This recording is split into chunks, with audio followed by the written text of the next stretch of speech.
Hey, this is Rhea. This video will be about breaking bad habits. First, let's have a look at the process by which our brain remembers habits.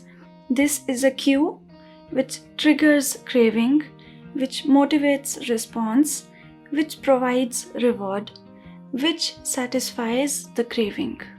And this is called a habit loop.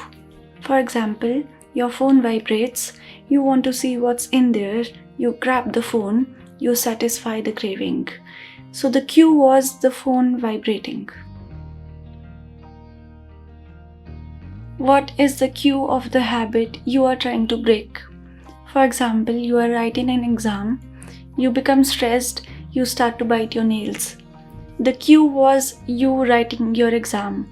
The craving was to complete your exam in time or to remember an answer. The response was biting your nails. How you tried to satisfy your craving was by biting your nails. It is so important to recognize, identify what's leading you to do a certain behavior, a certain habit.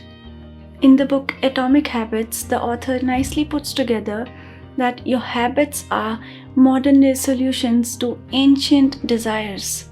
Now we all have some basic motives in life.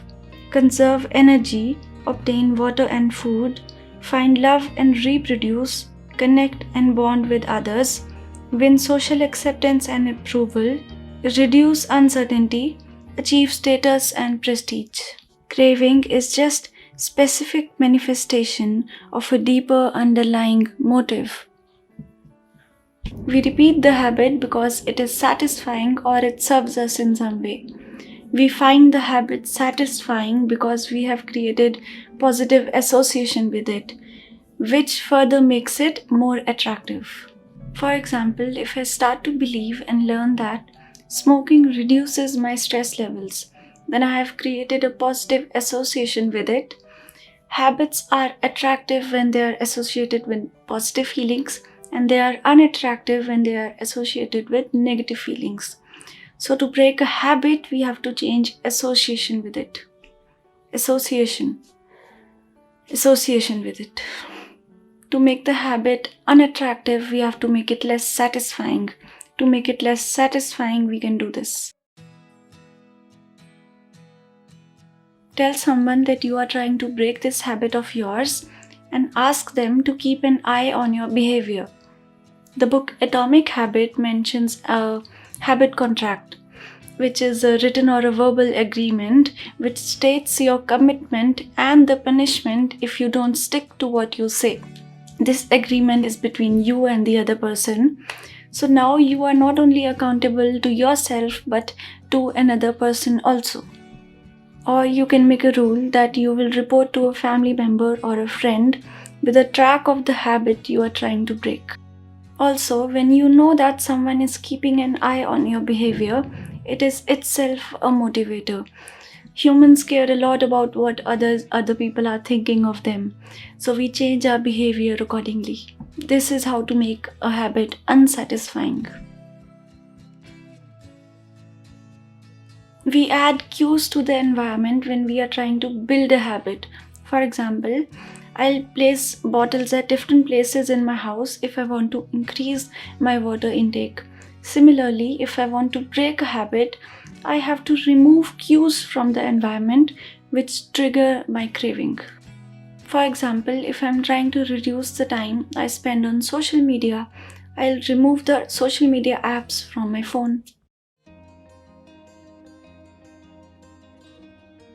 It is great to have people around you who can say, "Don't do it. I know that it's difficult for you, but I am there for you." Similarly, try not to surround yourself with people who intentionally or unintentionally distract you from breaking your habit. James in the book says that we imitate habits of 3 social groups: the close, the many, and the powerful. Why do you want to break the habit you are trying to break? Want to stop having excessive alcohol? Why? Is it because you want to become healthier for your family and yourself? Want to stop smoking? Why? Have a good why. In fact, create a good why. A kind of why which can help you push through times when you feel like giving in to your habit again. And those times will come. With your why, highlight the benefits of avoiding a bad habit. This makes it more unattractive. Because there are 4 ways to break a habit.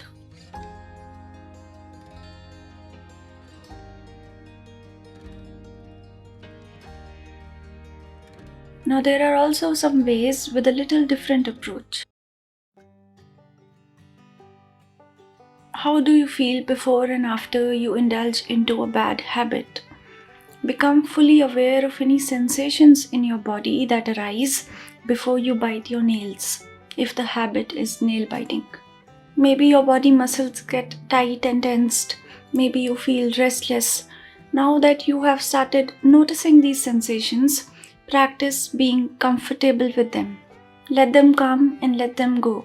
Here, meditation can teach you really well how to sit with your thoughts, sensations, and urges. If you are trying to reduce sugar in your diet, visualize yourself making healthy choices. Visualize yourself saying no to biscuits and yes to fruits. Visualize yourself becoming healthier and having more energy during the day. Visualize how happy you will be and how good you will feel after you have achieved your goal.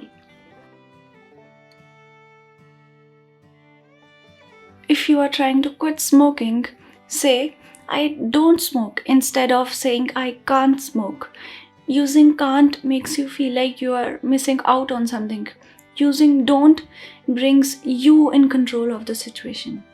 If you are trying to reduce sugar intake, instead of saying I eat a lot of sugar, say I used to eat a lot of sugar. Fake it till you make it. Your brain is listening, so use the words carefully. Sometimes feeling bad about a habit can make you feel like you are a bad person. It's about the habit. If you have a bad habit, it's not that you are a bad person, it's just a bad habit. I would say that it's just the behavior that needs correction. So don't label yourself as bad. That's not right. Also, remember that there will be times when you will find yourself indulging into the habit again. It's okay. It's a habit. It requires time and effort to break it. So don't feel guilty. Willpower and determination are becoming underrated words.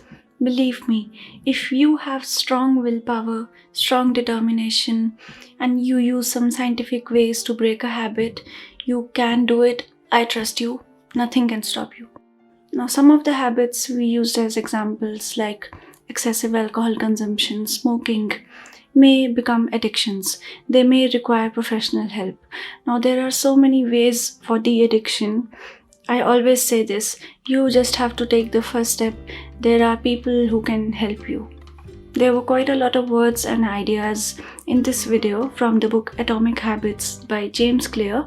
If you want to read it, link is in the description. Thanks a lot for joining. If you could take away something from this video, let me know by giving it a thumbs up.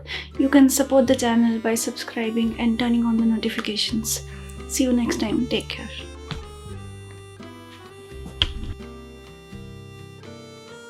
To make the habit unattractive, we have to make it less satisfying.